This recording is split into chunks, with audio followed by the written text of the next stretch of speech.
team everyone suddenly hates, OKC did not just become dangerous. They became the team. The entire league started watching with clenched fists. 1 season ago, people called them the perfect rebuild. Young stars, smart drafting, no ego, no drama, no wasted money. They were supposed to be the NBA's cleanest success story, but then the winning got too loud.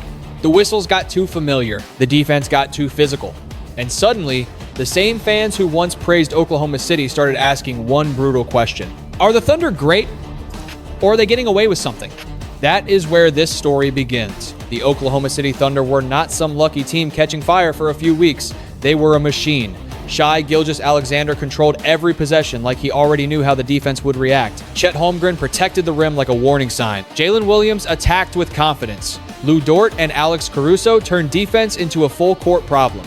And their bench was so deep that even when one player struggled, another one stepped forward without fear. On paper, OKC looked like everything modern basketball should celebrate. But basketball is not only about numbers. It is about how people feel when they watch you win. And for OKC, that feeling changed fast. Fans began saying their games were hard to watch. Opponents complained about contact. Every drive from SGA became a debate. Was it skill? Was it acting? Was it smart basketball? Or was it manipulating the whistle? At the same time, OKC's defenders were bumping, grabbing, pressuring, and making every possession uncomfortable. So to many fans, it looked like one team was allowed to play football on defense, then get soft calls on offense. That is when Shaq's voice became impossible to ignore. Because Shaquille O'Neal was not simply criticizing OKC.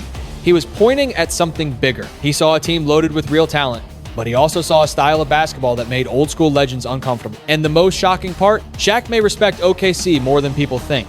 Before we go deeper, comment where you are watching from. If you think OKC is being unfairly hated, press 1. If you think the criticism is deserved, press 2. And subscribe, because this story is about to get a lot more intense. The rise of a new king. Shai Gilgeous-Alexander was not supposed to become this kind of problem this fast. When OKC first built around him, he looked like a future star. Smooth handle, quiet confidence, patient footwork, and a strange ability to move at his own speed while everyone else looked rushed. But then he crossed a line that changes how the basketball world treats you. He stopped being a promising player. He became a threat to everyone. Every night, SGA walked onto the floor with the calm of someone who already knew he could get to his spot. Defenders tried length, he used angles, they tried pressure, he slowed down, they tried backing up, he rose into the mid-range, they reached, he punished them. Nothing looked rushed, nothing looked forced, and that made it even more frustrating for opponents. Because SGA did not dominate like a loud superstar. He dominated quietly, possession by possession, until the scoreboard suddenly looked impossible to explain. That was when the praise turned into pressure. The MVP conversation grew louder. The face of the league debate started following him. Every 3-0, point night became normal. Every 4-0, point explosion became proof. OKC was winning, SGA was leading, and the NBA was watching a new king rise in real time. But there is a dangerous side to becoming the new king. Once people place a crown on your head, they also start looking for cracks in it. And for SGA, the biggest crack became the whistle. Fans who once called him crafty started calling him calculated. Defenders who once admired his patience started saying he was hunting contact. Every pump fake became suspicious. Every fall became a replay. Every free throw became evidence in a growing case against him. That is what made his rise so complicated, because nobody could deny the talent. SGA was elite, his touch was real, his control was real, his leadership was real, but the more he won, the more people questioned how he was winning. And that is the curse of becoming great in today's NBA. When you are average, nobody studies your tricks. When you are good, people respect your tricks. But when you become the best, they start calling those same tricks unfair. For OKC, SGA's rise should have been the beginning of a celebration. Instead, it became the beginning of the backlash. The free throw controversy. The moment OKC became the best team in basketball, every possession started living under a microscope, and nobody felt that pressure more than Shai Gilgeous-Alexander. At first, the conversations were harmful. Analysts praised his patience, coaches admired his footwork, defenders talked about how impossible he was to stay in front of. SGA had mastered something few players ever truly understand: the art of controlling a game without appearing rushed. But as the Thunder continued stacking wins, the conversation changed. People stopped talking about what SGA was doing. They started talking about what he was getting. Free throws, lots of them. Every game seemed to create a new debate. A defender jumped on a pump fake, whistle. A drive into traffic, whistle. slight contact near the basket, whistle. What OKC fans called elite shot creation, critics began calling foul hunting. The internet exploded. Highlight clips no longer focus on his beautiful mid-range jumpers or impossible finishes around the rim. Instead, social media feeds filled with slow-motion breakdowns, frame-by-frame analysis, endless debates. Did he create contact? Did the defender create contact? Was it smart basketball or manipulation? The arguments never stopped. And that was exactly what made the situation so fascinating, because both sides had valid points. On one hand, drawing fouls has always been part of basketball. Great players force defenders into mistakes. Michael Jordan did it, Kobe Bryant did it, Dwyane Wade did it. Elite scorers understand angles, timing, and positioning better than everyone else. On the other hand, many fans believed something felt different. They were not upset that SGA got fouled. They were upset by how often the game seemed to stop. Every trip to the free throw line slowed the action. Every whistle created another argument. Every replay became another opportunity for frustration to grow. The louder OKC's success became, the louder those frustrations became too. Opposing fan bases began sharing clips after every game. Former players weighed in, television debates multiplied. What started as criticism slowly evolved into a full-blown narrative. Shai Gilgeous-Alexander was no longer just the MVP. He was becoming one of the most polarizing stars in basketball. And the strange part, SGA never seemed bothered by it. He continued scoring. He continued winning. He continued playing with the same calm expression that made opponents even more frustrated. Because while everyone else was arguing, he kept collecting victories. But the controversy was growing faster than ever. And soon, the attention would move beyond SGA himself, because many people started believing the real issue was not one player. It was the entire system Oklahoma City had built. OKC's defensive nightmare. If Shai Gilgeous-Alexander was the face of the controversy, Oklahoma City's defense was the fuel that kept the fire burning. Because while fans were arguing about whistles on one end of the floor, something even more frustrating was happening on the other. OKC was suffocating team. Not beating them, not outscoring them. Suffocating them. Every possession felt like a fight. Every dribble felt contested. Every passing lane seemed crowded. And every mistake turned into points the other way. What made the Thunder so difficult to play against was not just talent. Plenty of teams had talent. What made OKC different was the relentless pressure they applied for all 48 minutes. Lou Dort became the symbol of that identity. Night after night, he accepted the toughest defensive assignment on the floor. Superstar scorers entered games expecting to carry their teams. By halftime, many of them looked exhausted. Dort was always there, fighting through screen, cutting off driving lanes, bumping opponents off their preferred spots, turning simple possessions into frustrating battles. Then there was Alex Caruso. Veterans around the league understood exactly how valuable he was. He anticipated plays before they happened. He disrupted offensive rhythm. He created chaos without needing the ball, and behind them stood Chet Holmgren, the final layer of the Thunder defense. Drivers who managed to escape the perimeter pressure often discovered something worse waiting near the rim. Holmgren's length altered shots even when he did not block them. Players began second-guessing themselves the moment they entered the paint. That combination created one of the most feared defensive systems in basketball. But it also created another problem. The more dominant OKC became, the more opposing fans began asking the same question. How much contact was too much? Some believed the Thunder were simply more disciplined than everyone else. Others believed they were pushing the limits of what officials would allow. The debate became endless. One fan saw elite defense. Another saw constant grabbing. One analyst praised physicality. Another called it favoritism. And because OKC kept winning, every controversial possession received even more attention. That is what happens when you sit at the top of the league. Nobody studies average teams this closely. Nobody rewatches every defensive possession from a struggling franchise. But when you are the best, everything gets examined. Everything gets criticized. Everything becomes evident. Suddenly, every hard screen, every bump, every collision became part of a larger narrative. A growing belief that Oklahoma City had discovered the perfect formula. Play more physical defense than your opponents. Force mistakes. Control the pace. And dare officials to call everything. The results were undeniable. The Thunder kept winning. The frustration kept growing. And eventually,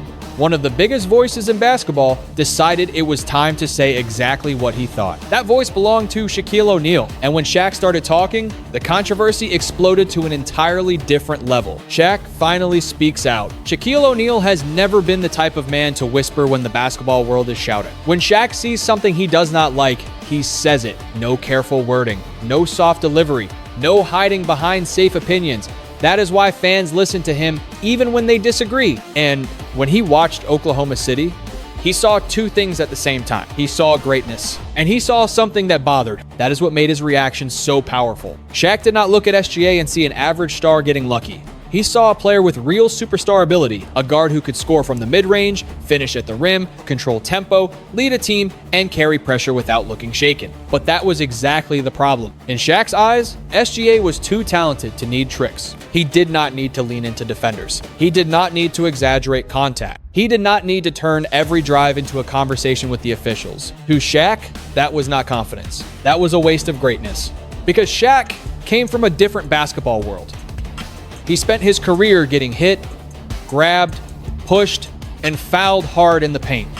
Many nights he believed he deserved more calls than he received, but his answer was never to fall away from contact. His answer was to go through it. So when Shaq watched modern stars search for whistles, it touched something deeper than one OKC game. It became about the direction of the NBA, old school versus new school, power versus craft, finishing through contact versus creating contact. And OKC became the perfect symbol of that argument. Shaq respected their talent. He respected their depth. He respected how connected they were. But he could not ignore the way their style made people feel. That is why his comments hit so hard. Because they sounded less like hate and more like a warning that if a great player depends too much on the whistle, one day that whistle might disappear. And when it does, the entire game changes. For OKC, that warning was no longer just noise. It was becoming the central question of their season. Could they win when the calls stopped coming? Social media turns against OKC. For most teams, winning creates fans. For Oklahoma City, winning created enemies. The strange part was that the backlash did not begin inside arenas. It exploded online. Every morning seemed to bring a new debate, a new clip, a new argument. A new reason for basketball fans to talk about the Thunder. One replay showed SGA drawing a foul. Another showed Lou Dort battling through contact. Another showed OKC forcing turnovers and turning defense into easy points. Individually, none of these moments seemed extraordinary, but together, they created a story, and stories spread faster than facts. Soon, basketball discussions were no longer focused on whether OKC was talented. Everyone already knew they were talented. The debate became whether people actually enjoyed watching them. That question divided the basketball world into two camps. Supporters pointed to the scoreboard. They argued that winning is the only thing that matters. The Thunder followed the rules. They exploited weaknesses. They played smarter than their opponent. If other teams did not like it, they needed to find a way to stop. Critics saw things differently. They believed OKC represented everything frustrating about modern basketball. Too many whistles, too many stoppages, too much attention on drawing contact, too much reliance on technical advantages instead of pure competition. And because the Thunder kept winning, every criticism gained momentum. The internet loves a villain, especially when that villain keeps succeeding. Suddenly, every Thunder game felt bigger than basketball. People tuned in hoping to watch greatness. Others tuned in hoping to watch failure. The reactions became emotional. Victories were celebrated by supporters and criticized by opponents. Losses became celebrations for people who had spent months waiting for OKC to stumble. The more dominant the Thunder became, the more intense those reactions grew. Even neutral fans started choosing sides. That is when the conversation reached another level, because people stopped focusing on individual plays. They started questioning the entire structure of OKC's success. How could one team rank near the top in drawing free throws while also limiting opponents from getting them? How could one team play so aggressively on defense yet remain among the least penalized groups in crucial moments? Fair or unfair?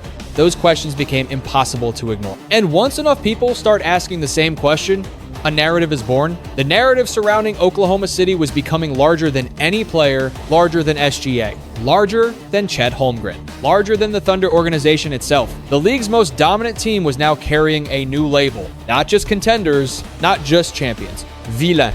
And the next chapter would reveal the argument that pushed that label to its absolute peak. The argument many fans called the biggest double standard in basketball. The double standard debate. By the middle of the season, the conversation surrounding Oklahoma City had evolved into something far bigger than wins and losses. People were no longer asking whether the Thunder were the best team in basketball. They were asking whether the Thunder were playing by the same rules as everyone else. And that question became the most controversial debate of the entire NBA season. Every championship contender develops a reputation. Some teams are known for offense, some are known for defense, some are known for toughness, but OKC developed a reputation that split basketball fans right down the middle. The double standard team, that label did not appear overnight. It was built possession after possession, game after game, month after month. Critics argued that Thunder defenders were allowed to play with a level of physicality that would frustrate almost any opponent. They pointed to possessions where ball handlers were pressured relentlessly. They pointed to drives where contact seemed obvious. They pointed to moments where offensive stars looked exhausted after fighting through OKC's defensive pressure all night long. Then,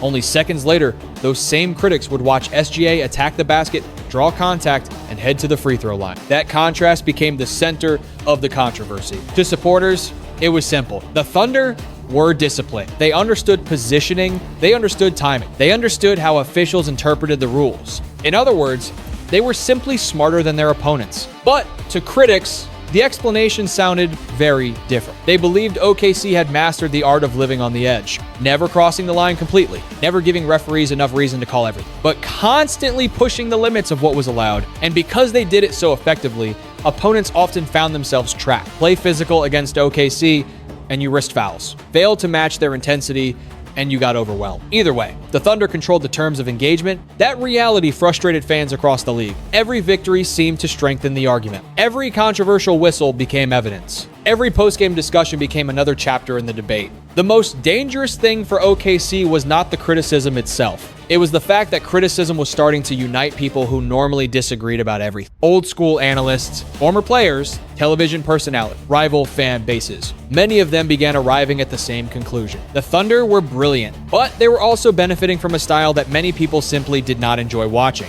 And that created enormous pressure, because when enough people start questioning your methods, eventually someone is going to test them. Someone is going to challenge the foundation. Someone is going to force you to prove that your success is bigger than whistles, bigger than narratives, and bigger than public perception. For Oklahoma City, that challenge was coming, and it arrived in the form of a young team that refused to be intimidated. A team led by a rising superstar who represented everything old school basketball fans love, Victor Wembanyama. The stage was set, and the biggest test of OKC's season was about to begin. The ultimate test arrives. The Western Conference Finals became the true test of Oklahoma City's dominance. San Antonio entered the series unfazed, refusing to be intimidated by OKC's reputation. They defended Shai Gilgeous-Alexander with discipline, staying down on fakes, avoiding unnecessary fouls, and forcing him to score through real contact instead of relying on whistles. For the first time, SGA's rhythm looked disrupted. The free throw flow that often stabilized OKC's offense began to disappear in key moments. At the same time, Victor Wembanyama completely changed the game defensively. His length, timing, and patience at the rim forced hesitation on every drive, turning easy finishes into contested decisions. OKC's usual advantages, pace, pressure, and defensive chaos were no longer enough. San Antonio stayed composed, protected the ball, and executed with discipline, while OKC slowly became more frustrated. By Game 6, momentum had shifted. The Thunder were no longer dictating the series, they were reacting to it. Heading into Game 7, the story was no longer about OKC's dominance. It was about whether their system could still survive against a team that refused to break. The fall of a giant. Short version. Game 7 didn't start like a classic, it started like a trap. Every possession felt heavier than the last.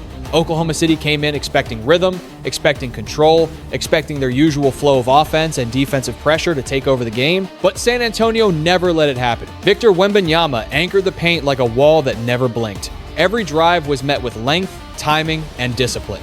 No panic, no fouls, no easy whistles to bail anyone out, and that changed everything. Because when OKC's rhythm broke, the entire machine started to feel human. Shots that normally fell stopped dropping. Passing lanes that used to open instantly were closed. Defensive pressure that once created chaos now met resistance instead of mistakes. Shai Gilgeous-Alexander still fought to create offense, still tried to find his spots, still tried to control tempo, but every possession now required more effort, more patience, more survival than domination. And slowly, the gap between expectation and reality grew wider. San Antonio didn't explode. They didn't need to. They just stayed consistent, and that consistency was enough. By the fourth quarter, OKC was no longer in control of the game they had built their season on control. They were reacting, and that is when the collapse became real. The Spurs closed it out in a game where every missed shot felt louder, Every defensive stop felt heavier, and every possession felt like the season slipping away. When the final buzzer sounded, Oklahoma City's run was over.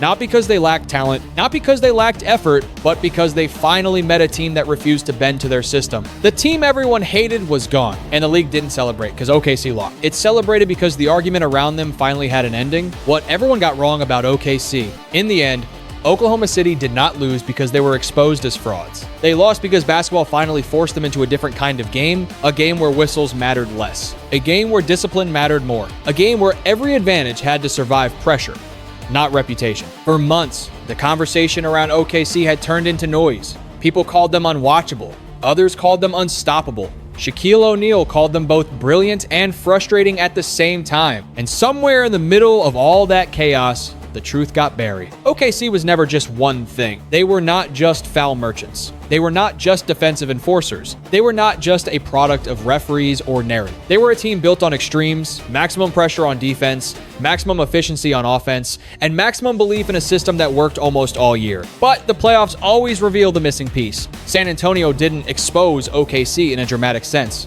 They simply removed comfort. They stayed disciplined, refused cheap mistakes, and forced every possession to become pure basketball instead of rhythm and momentum. And when that happened, OKC had to answer a question they had avoided all season. What happens when the whistle doesn't come? Shai Gilgeous-Alexander still showed why he is one of the best players in the world. The talent was never the issue. The system was never fake.